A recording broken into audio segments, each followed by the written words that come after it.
Hey everyone, SuperShadix Boom here, and today I'm going to be taking a look at the Sonic the Hedgehog Jakks Pacific Giant Eggman Robot Battle Set, or as it's properly known as the Death Egg Robot. The box here is absolutely massive and very reflective. The 30th anniversary style guide is at its best here. Godlike 30th anniversary logo, nice little graphics of Sonic in motion, 30th anniversary Sonic render on the left, Sonic the Hedgehog 30th anniversary logo, as well as some descriptive bubbles on the right, mainly showing off the launch attack, and you have to get 3 strikes on the chest to win. The back of the box has all kinds of pictures and features being showcased here, also shows off wave 4 of the 2.5 inch figures, and of course the Green Hill playset. This box is cool, and thankfully it brings back that top flap. We just pull everything out and it's all attached to the bubble via these little elastic bands and these 2 twisty things on the back. Snipping them off is a relatively easy process, although some of them are a bit tricky to get to, so if you're using a box cutter for this, I'd recommend being very delicate and cautious. Don't be a Nimrod like me. I actually managed to get wounded during this process. Getting the actual robot out of the packaging was actually quite the pain in the ass. This thing's packed in there really tight.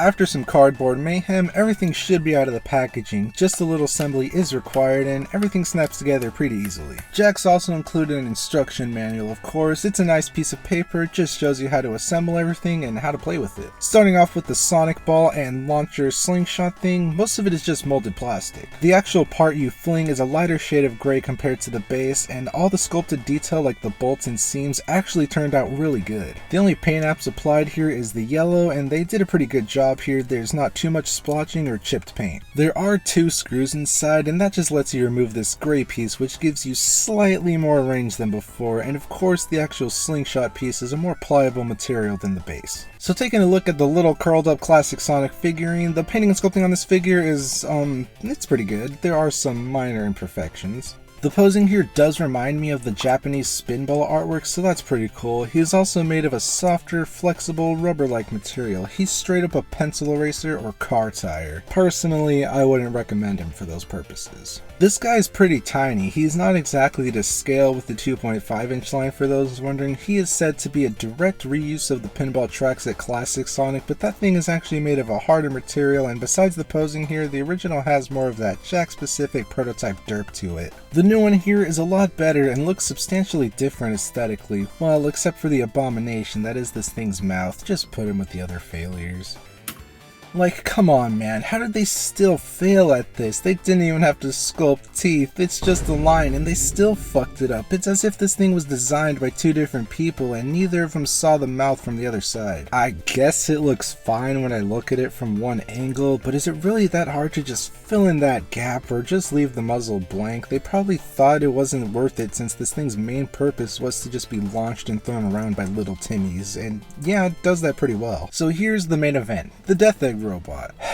I mean, the Giant Eggman Robot. And the painting and sculpting on this figure is absolutely fantastic. A lot of the detail on here is just sculpted plastic, and it's actually insane, man. Most of the painted stuff is on the face, such as the eyes, nose, and teeth. Maybe the skin too, I can't really tell. Most of the light gray parts are painted, and the yellow for Robotnik's cape coattail things. Oh, and there's panel lining on the feet, so aesthetically this thing is absolutely gorgeous. Another standout thing about this piece is its size. Like, hot damn, this thing is massive. To the top of its head, it's standing at about 9 inches tall. Not sure what the scale for the actual Death Egg robot is, but with the pairing we have here, I'd say it's similar to the size of the robot from Sonic Generations. The 2.5 inch line is a lot closer to the scaling in Sonic 2. Sonic himself stood up to the knees of the Death Egg robot, so this looks about right. For 4 inch, it's big enough in my opinion, but obviously not to scale. Now again, this looks great, but actually getting it in your hands, it's kind of a big floppy mess. Let's go ahead and take a look at the articulation.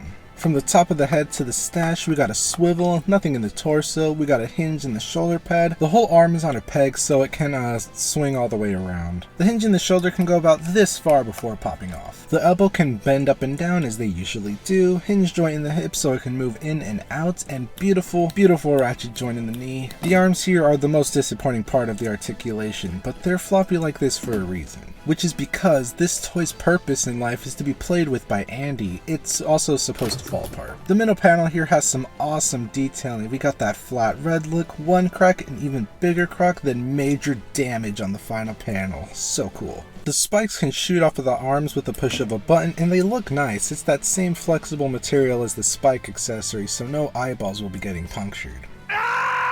I don't really know what to consider this, but these flames come out of the jetpack and they're made out of a beautiful translucent plastic, or I think it's translucent. And of course, Jakks killed it with the sculpt, so everything in the set looks good for the most part. But we have to remember that this is a play set for children ages 7 and up, so let's take a look at that play feature. The gameplay here is quite simple. Graphics are pretty mid. We just place our spiky Angry Bird into the slingshot and launch it at the Giant Eggman robot, where our goal is to hit this centerpiece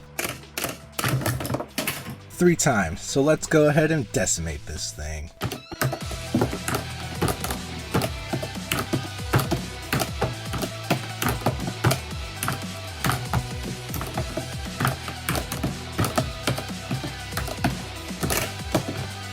Let's go.